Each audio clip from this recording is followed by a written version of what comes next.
प्रिय साथियों, स्वागत है आप सभी का आपके अपने इस YouTube चैनल पर, जहां आज हम भौतिकी के ऐसे 25 मल्टीपल चॉइस क्वेश्चन का डिस्कशन करेंगे, जो कि विभिन्न प्रकार के प्रतियोगी परीक्षाओं जैसे एसएससी, रेलवे में नॉन टेक्निकल, स्टेट पुलिस में Bihar police, UP police, Delhi police, Rajasthan police, C SET, BPSC, UPSC, Bihar SSC, state, C TET इत्यादि में पूछे जा चुके हैं। तो चलिए आज का पहला क्वेश्चन देखेंगे 25 क्वेश्चन में से, और इस सीरीज का जो है 26वां क्वेश्चन देखेंगे, जो कि आपके स्क्रीन पर दिखाई दे रहा होगा। वायुमंडलीय दाब को मापने के लिए आवश्यक यंत्र निम्न में से कौन सा है? ऑप्शन ए है द्रव घनत्व मापी, ऑप्शन बी है बैरोमीटर, और ऑप्शन सी है आर्द्रता मापी, और ऑप्शन डी है ऊंचाई मापी। तो इसका करेक्ट आंसर हो जाएगा बैरोमीटर। बैरोमीटर से जो है वायुमंडलीय दाब मापा जाता है। देखते हैं अगला क्वेश्चन, जो कि है हमारे शरीर पर वायुमंडल का दाब बहुत होते हुए भी हम उसे महसूस नहीं करते हैं, यानी कि जो है हम उसको नहीं फील कर पाते हैं, क्योंकि ऑप्शन ए हम इसके अभ्यस्त हैं, ऑप्शन बी हमारे शरीर की अस्थियां इतनी मजबूत हैं कि इस दाब को सहन कर सकती है, और ऑप्शन सी है हमारे सिर का क्षेत्रफल बहुत कम होता है, और ऑप्शन डी है हमारे शरीर में रक्त का दाब वायुमंडलीय दाब से कुछ अधिक है। तो इसका जो करेक्ट आंसर है वो है ऑप्शन नंबर डी, कि हमारे शरीर में जो रक्त होता है, ब्लड होता है, उसका प्रेशर वायुमंडलीय यानी कि एटमॉस्फेरिक प्रेशर से जो है कुछ अधिक होता है, जिसकी वजह से कि वायुमंडलीय प्रेशर जो है हम लोग फील नहीं कर पाते हैं। अगला क्वेश्चन है कि किसी पिंड का अधिकतम भार वायु में होगा, जल में होगा, हाइड्रोजन में होगा या निर्वात में होगा? तो इसका करेक्ट आंसर है ऑप्शन नंबर डी, किसी भी पिंड का जो है अधिकतम भार होता है निर्वात में। नेक्स्ट क्वेश्चन देखते हैं, जो कि है भिन्न धातुओं के बने एक एक किलोग्राम के 4 घन यानी कि क्यूब जल में तौले जाएं तो ऑप्शन ए प्रत्येक का भार एक ही होगा, और ऑप्शन बी है न्यूनतम घनत्व वाले घन का भार न्यूनतम होगा, और ऑप्शन डी है न्यूनतम घनत्व वाले घन का भार अधिकतम होगा, और ऑप्शन डी है उपरोक्त में से कोई भी सत्य नहीं है। तो इसका ऑप्शन जो है बी नंबर सही है, जिसका घनत्व कम रहेगा उसका जो है भार भी कम होगा। क्यों? क्योंकि देखिए जिसका घनत्व कम रहेगा इसका मतलब ये हुआ कि उसका जो है इकाई आयतन में जो मास है, द्रव्यमान है, वो कम है। जब द्रव्यमान कम है तो उसी के साथ साथ जो है उसका भार भी कम लगेगा, क्योंकि कोई भी जो ऑब्जेक्ट अपने मास के अनुसार ही बल लगा मतलब फोर्स लगाता है, तो जिस प्रकार से इसका मास कम रहेगा उसी प्रकार से जो है इस पर जो है पृथ्वी भी फोर्स कम लगाएगी, और इस वजह से इसका भार भी कम हो जाएगा। तो इसका correct answer option number B है।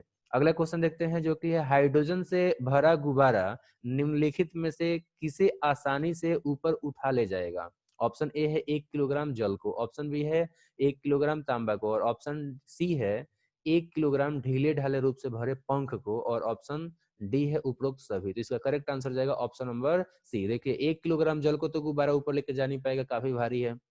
1 किलोग्राम तांबा को भी नहीं लेके जा पाएगा, क्योंकि ये भी काफी भारी है। लेकिन ये जो पंख होते हैं ये काफी हल्के होते हैं, भले ही 1 किलोग्राम ले रहे हैं, तो 1 किलोग्राम ले रहे हैं तो ये काफी ज्यादा उसका जो है आयतन भी हो जाएगा, तो इस वजह से जो है ये इजिली लेके चला जा सकता है। अगला क्वेश्चन देखते हैं, जो कि है किसी झील में एक पत्थर फेंकने पर जैसे जैसे वह जल में नीचे डूबता जाता है उस पर उत्प्लावन बल ऑप्शन ए बढ़ता जाता है, ऑप्शन बी घटता जाता है, ऑप्शन सी है पहले घटता फिर बढ़ता है, और ऑप्शन डी है एक समान रहता है। तो इसका करेक्ट आंसर जाएगा एक समान रहता है, क्योंकि देखिए उत्प्लावन बल का जो आपका आर्किमिडीज जो सिद्धांत है उसमें आपने देखा होगा, उसमें बताया गया है ना कि पत्थर यानी कि कोई भी वस्तु जो है पानी में या तो आधा डूबा रहा है या पूरा डूबा रहा है, उत्प्लावन बल का जो है वो समान लगता है। वो कितना लगता है? तो जितना भाग वो डूबा रहता है उसी के द्वारा जो जल को जो है विस्थापित किया जाता है उस जल के भार के बराबर लगता है। तो इस वजह से जो है ये जैसे जैसे नीचे जाएगा कोई प्रभाव नहीं पड़ेगा, उत्प्लावन बल जो है उतना ही रहेगा। अगला क्वेश्चन देखते हैं, जो कि है पारा पारा यानी कि जो है पारे की दो बूंदों को संपर्क में लाने पर वे मिलकर एक बड़ी बूंद बनाती हैं। इसका कारण है द्रव द्वारा न्यूनतम आयतन बनाए रखना। ऑप्शन बी है अधिकतम पृष्ठीय क्षेत्रफल बनाए रखना, और ऑप्शन सी है न्यूनतम पृष्ठीय क्षेत्रफल बनाए रखना, और ऑप्शन डी है अधिकतम आयतन बनाए रखना। तो इसका करेक्ट आंसर हो जाएगा ऑप्शन नंबर सी। देखिए कोई भी जो है पारा हो या कोई भी बूंद जब आपस में हम लोग जो है उसको मिलाते हैं तो एक बड़ा बूंद बन जाता है। इसका कारण यही होता है कि दो बूंद अगर रहेगा तो इसका जो है पृष्ठीय क्षेत्रफल यानी कि चारों तरफ का जो उसका जो बाउंड्री है कह सकते हैं, जो सबसे बाहरी उसका सतह है, इसका क्षेत्रफल अधिक हो जाएगा। लेकिन अगर एक बूंद बन जाता है, एक बड़ा बूंद बन जाता है, तो इससे क्या होगा कि उसका जो क्षेत्रफल है पृष्ठीय क्षेत्रफल वो कम हो जाएगा। तो इसीलिए जो है ये दो बूंदे मिलकर के आपस में बड़ी बूंद बन जाती है। अगला क्वेश्चन देखते हैं जो कि है कांच की स्वच्छ प्लेट पर जल डालने पर वह पतली परत के फैल जाता है, जबकि पारा डालने पर वह गोलीय बूंद के रूप में बना रहता है। इसका कारण क्या है? तो देखिए यहाँ पे क्वेश्चन यही है कि कांच की स्वच्छ प्लेट पर अगर हम जल डालते हैं तो वो क्या करता है कि पतला परत के रूप में जो है फैल जाता है, ठीक है।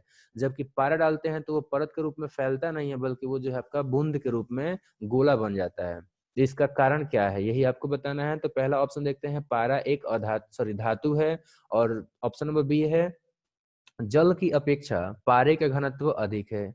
अगला क्वेश्चन है कि कांच के साथ पारे के आसंजन यानी कि एडिशन की अपेक्षा जल का संसंजन अधिक होता है, और ऑप्शन डी है कांच के साथ जल के आसंजन की अपेक्षा जल का संसंजन अधिक होता है। तो इसमें देखते हैं, एक बार ध्यान से समझते हैं। देखिए आसंजन बल क्या होता है, आसंजन का मतलब क्या होता है, ये भी चीजें हम लोग जो है समझ लेते हैं पहले। देखिए आसंजन का मतलब हो गया आपका जो है, देखिए दो अलग अलग प्रकार की अगर वस्तुएं रहती हैं, ठीक है, तो उनके अणुओं के बीच में जो आकर्षण बल लगता है उसको बोलते हैं आसंजन बल, ठीक है।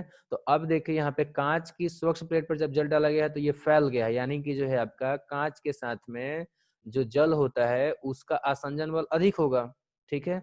दूसरा देखते हैं ससंजन बल क्या हो जाता है। तो ससंजन हो जाता है कि एक ही प्रकार के जो आपके वस्तु हैं उनके अणुओं के बीच में जो है आपका जो बल लगता है वो हो जाता है ससंजन बल। तो इसमें क्या हो रहा है, यहाँ पर जो है पारा के अंदर में जो ससंजन बल है वो आपका अधिक है। तो इसका ऑप्शन नंबर डी सही हो जाए, एक सेकेंड, इसका डी नहीं सही होकर के जो है आपका सी सही हो जाएगा, क्योंकि कांच के साथ में पारा का जो आपका असंजन बल है वो बहुत ही कम है। इसके तुलना में क्या है, ससंजन बल, सॉरी, जल का जो ससंजन बल है ये अधिक है, जिसकी वजह से कि आपका जो है दूर तक फैल रहा है। तो इसका ऑप्शन नंबर सी सही है कि जल का ससंजन बल अधिक है, जिसकी वजह से कि आपका जो है फैल रहा है।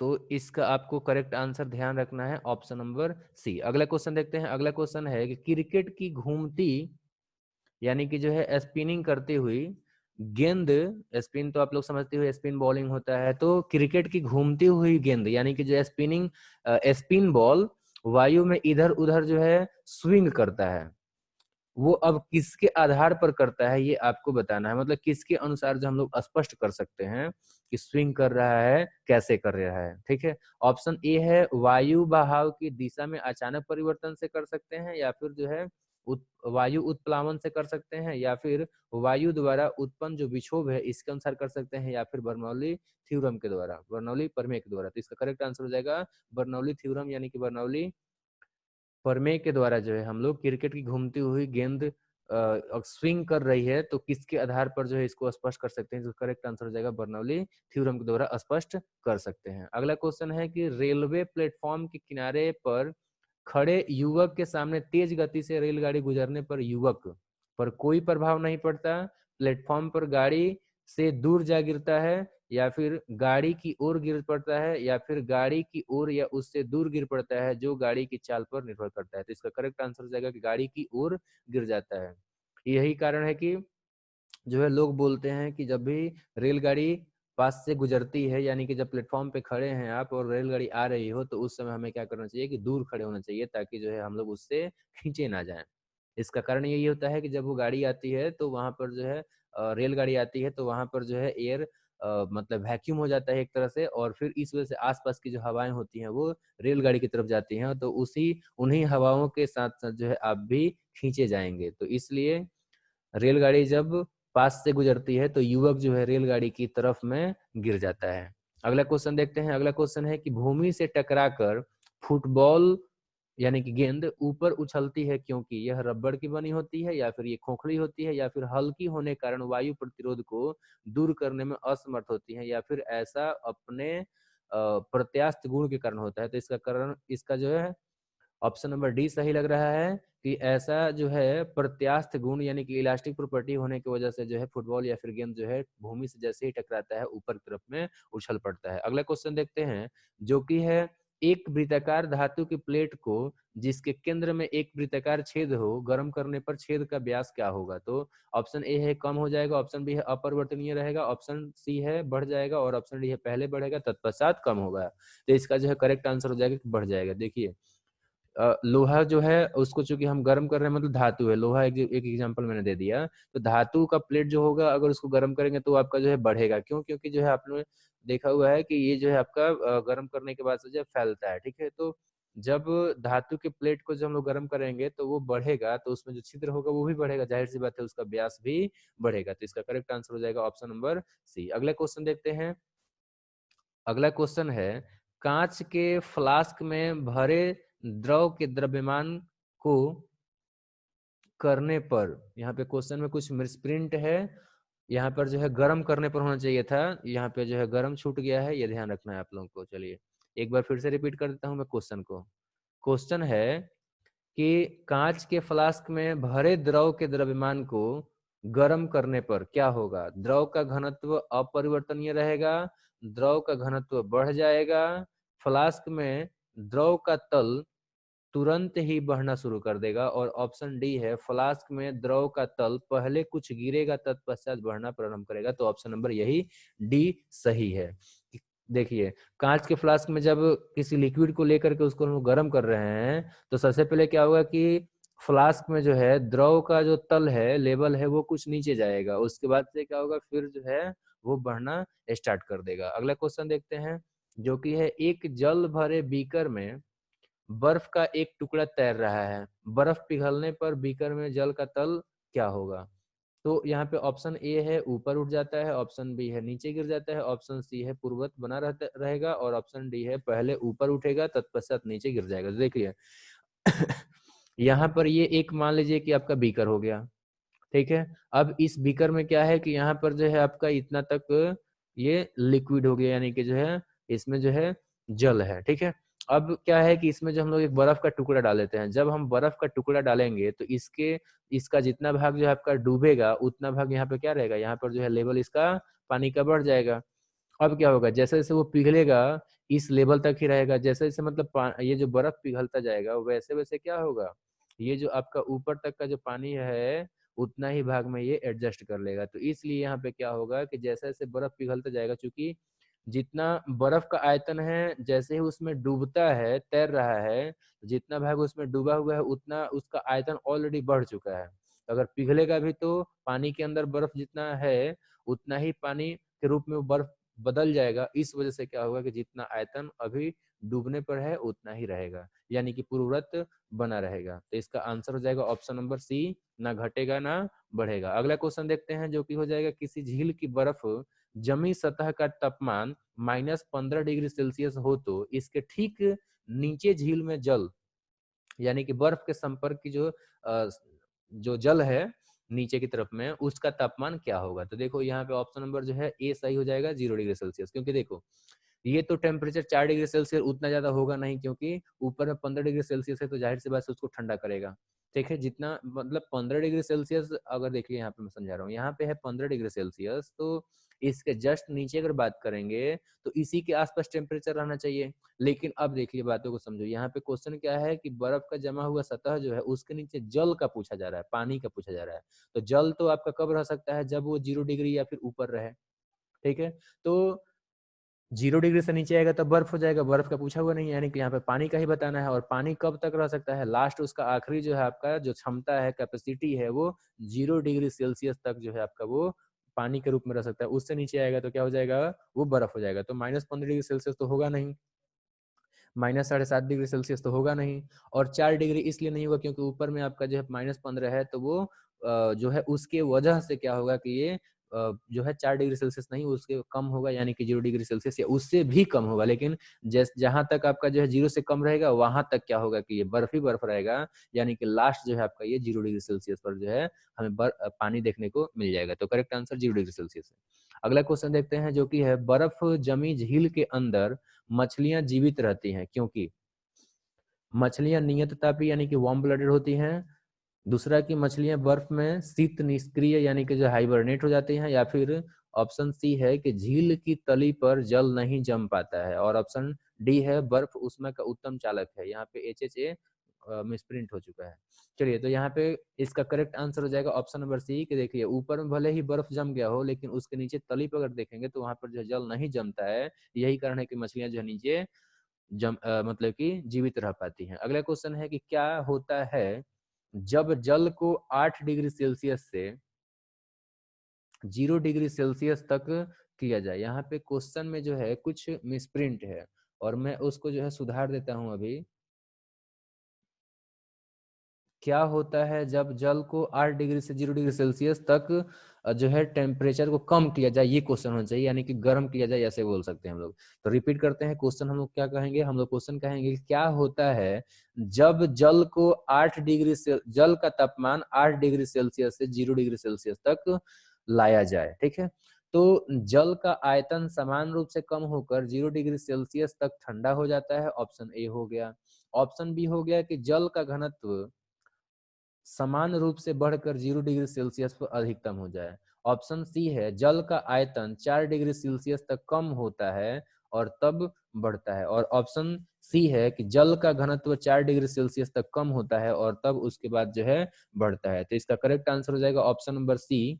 देखिए 8 डिग्री सेल्सियस है, ठीक है, तो इसका जो है देखिए अब 8 डिग्री सेल्सियस पर हमने पढ़ा है ना कि सबसे ज्यादा घनत्व होता है 4 डिग्री सेल्सियस पर, और सबसे ज्यादा घनत्व 4 डिग्री सेल्सियस पर होता है। इसका मतलब क्या होगा, सबसे कम आयतन होता है 4 डिग्री सेल्सियस पर। तो 8 डिग्री से 4 डिग्री सेल्सियस तक क्या होगा कि ये आयतन जो है आपका घटेगा, कम होगा। और 4 डिग्री से और ज्यादा कम करेंगे तो क्या होगा, फिर से जो है बढ़ना स्टार्ट हो जाएगा। तो इसका करेक्ट आंसर जो है आपका ऑप्शन नंबर सी है। आप लोग को हमेशा याद रखना है कि जल का जो है सबसे ज्यादा जो डेंसिटी होता है, घनत्व होता है, ये 4 डिग्री सेल्सियस पर सबसे ज्यादा होता है। अब जब घनत्व ज्यादा होता है तो आयतन का अगर बात करेंगे, एक सेकेंड यहाँ पे लिख दे रहा हूं, जब आयतन का बात करेंगे तो सबसे कम आयतन होता है आपका 4 डिग्री सेल्सियस पर। और यहाँ पर मैंने क्या बताया है, घनत्व का बताया है। तो ये आप लोगों को जो है घनत्व का याद रखना है कि जल का जो है मैक्सिमम घनत्व कहाँ होता है, तो मैक्सिमम घनत्व आपका होता है 4 डिग्री सेल्सियस पर। और घनत्व मतलब इकाई आयतन में मास, यानी कि आयतन घटेगा तो आपका घनत्व बढ़ेगा। तो इसलिए जो है 4 डिग्री सेल्सियस तक जो है ये कम होते जाएगा, और 4 डिग्री से जैसे ही कम होगा तापमान, वैसे वैसे इसका आयतन जो है बढ़ते जाएगा। तो इसका ऑप्शन नंबर सी सही था। अगला क्वेश्चन है 43 नंबर, निम्नलिखित द्रव में से ऊष्मा का सबसे अच्छा चालक क्या है। तो सबसे अच्छा चालक इसमें जो है आपका देख लेते हैं, जल है, पारा है, ठीक है, ईथर है, और ईथर के अलावा अल्कोहल है। इन सब में जो है पारा सबसे अच्छा चालक है। अगला क्वेश्चन देखते हैं, जो कि है पायरेक्स के बने गिलास में गर्म पानी डालने पर वह नहीं चटकता है क्योंकि पायरेक्स, ऑप्शन ए मजबूत पदार्थ है, ऑप्शन बी गर्म करने से अधिक प्रसारित नहीं होता है, और ऑप्शन सी है ऊष्मा का सुचालक होता है, और ऑप्शन डी है बाहर और भीतर से समान रूप से प्रसारित होता है। तो इसका जो है ऑप्शन नंबर बी सही है। 44 का 44 का जो है, यानी कि गर्म करने पर पायरेक्स का जो बना हुआ गिलास होता है वो ज्यादा प्रसारित नहीं होता है, जिसकी वजह से कि वो चटकता नहीं है। अगला क्वेश्चन देते हैं 45 नंबर, जो कि है रेफ्रिजरेटर की प्रसिद्ध यानी कि फ्रीजर उसमें सबसे ऊपर लगाया जाता है, इसका कारण क्या है, जिससे कि वह रेफ्रिजरेटर में नीचे लगे तप्त संपीड़ित से दूर रहे। ये गलत आंसर है। अगला क्वेश्चन, अगला जो है ऑप्शन देखते हैं, क्योंकि ऐसा सुविधाजनक होता है, ये भी नहीं हो पाएगा। अगला ऑप्शन है जिससे यह संवहन धारा के समुचित प्रवाह से सारे भीतरी भाग को ठंडा कर सके, ये सही ऑप्शन है। रेफ्रिजरेटर में जो फ्रीजर होता है, जिसको कि हिंदी में लोग बोलते हैं प्रति प्रसितित्र, तो इसको जो है सबसे ऊपर इसलिए लगाया जाता है ताकि नीचे का जो भी एरिया है वो सारे सारे जो है ठंडा हो सके, यानी कि जो है संवहन इसका जो धारा होता है वो समुचित रूप से यानी कि समान रूप से जो है जो आपका फ्रिज है मतलब रेफ्रिजरेटर है उसके सभी भागों में जो है पहुंच सके और सभी भागों को ठंडा कर सके। इसीलिए जो है आपका रेफ्रिजरेटर में फ्रीजर को सबसे ऊपर लगाया जाता है। अगला क्वेश्चन देखते हैं जो कि है निर्वातित यानी कि इवैक्यूएटेड विद्युत बल्ब के तंतु से कांच आवरण तक ऊष्मा संचरण किस प्रक्रिया द्वारा होता है? तो ये होता है विकिरण से। क्योंकि आप लोग देख जानते हैं कि विद्युत बल्ब जो होता है वो निर्वातित होता है, उसमें किसी प्रकार कोई माध्यम तो होता नहीं है। और चालन है, संवहन है, ये जो है आपका क्या होता है, ये माध्यम के द्वारा जो है आपका कंडक्ट होता है, मतलब कि प्रसारित होता है। तो चालन और संवहन होगा नहीं। ये जो विकिरण होता है ये बिना किसी माध्यम के जो है ये फैलता है। तो इसलिए ऊष्मा का संचरण इवैक्यूएटेड मतलब निर्वातित जो विद्युत बल्ब होता है उसमें तंतु से कांच आवरण तक विकिरण के माध्यम से होता है। अगला क्वेश्चन देखते हैं जो कि है धातु से बने 4 गिलासों में गर्म कॉफी एक साथ डाली जाती है। चारों गिलासों पर बाहर की ओर भिन्न भिन्न पेंट किया होता है। कुछ समय बाद कॉफी उस गिलास में सबसे ठंडी होगी जिसका पेंट अपरिष्कृत यानी कि रफ सफेद होगा। दूसरा है ऑप्शन चमकदार सफेद होगा और ऑप्शन सी है कि अपरिष्कृत काला होगा और ऑप्शन डी है चमकदार काला होगा। ठीक है, तो इसका जो है ऑप्शन नंबर सी सही है, अपरिष्कृत जो है काला, जिसका पेंट रहेगा उस गिलास के अंदर में जो कॉफी होगा वो जल्दी ठंडा होगा, क्योंकि ये जो है ऊष्मा को जल्दी अवशोषित करने का काम करते हैं। अगला है अगर गर्म कॉफी के प्याले को कमरे में धातु की मेज पर रखा जाए तो किसी निम्नलिखित तरीके से उसकी ऊष्मा नष्ट होगी। मतलब किस निम्नलिखित तरीके से उसकी ऊष्मा नष्ट होगी। तो यहाँ पर जो है देख लेते हैं ऑप्शन। पहला ऑप्शन है चालक और विकिरण, ऑप्शन बी है चालन, सॉरी यहाँ पे चालन और विकिरण पहला ऑप्शन था, और दूसरा ऑप्शन है चालन और संवहन, तीसरा ऑप्शन है संवहन और विकिरण, और ऑप्शन डी है चालन संवहन विकिरण और वाष्पन। तो इसका ऑप्शन नंबर डी सही है। एक मेज हो गया ये जो कि धातु का बना हुआ है। दूसरी बात की इसमें एक प्याला है, कप है, और कप में क्या है आपका चाय है या कॉफी है, सॉरी। तो यहाँ पर जो कॉफी, अब देखिए यहाँ पे पहली बात की ये वेपर बन के उड़ेगा। दूसरी बात ये है कि इसमें जो है आपका नीचे में जो गर्म मॉलिक्यूल होंगे वो आपके ऊपर की तरफ में आएंगे और ऊपर के जो ठंडे मॉलिक्यूल है वो नीचे जाएंगे, यानी कि चालन भी हो गया, सॉरी वाष्पन भी हो गया, इसमें जो है आपका संवहन भी हो गया। नेक्स्ट ये कि इसमें जो आपका ऊष्मा है ये बिना किसी माध्यम का भी जो है बाहर निकलेगा, तो ये विकिरण भी इसमें होगा। और नेक्स्ट की इसमें प्याला में से जो है आपका चालन के माध्यम से, चूंकि धातु का बना हुआ है, तो इस मेज के जरिए भी आपका जो है ऊष्मा का स्थानांतरण होगा। तो इस वजह से इसमें जो है आपका ये चारों हो जाएंगे, चालन भी होगा, संवहन भी होगा, विकिरण भी होगा और वाष्पन भी हो जाएगा। अगला क्वेश्चन देखते हैं जो कि है एक प्याले में चाय 90 डिग्री सेल्सियस से 80 डिग्री सेल्सियस ठीक 1 मिनट में ठंडी हो जाती है, तो 70 डिग्री से 60 डिग्री सेल्सियस तक गर्म होने में लगने वाला समय क्या होगा? तो ये जो है आपका, चूंकि देखो 90 से 80 डिग्री सेल्सियस आने में जो है इसको 1 मिनट लग रहा है, तो फिर अब 70 से 60 आने में जो है 1 मिनट से अधिक लगेगा। उसी तरीके से आपका क्या होगा, देखो मैं बता रहा हूँ।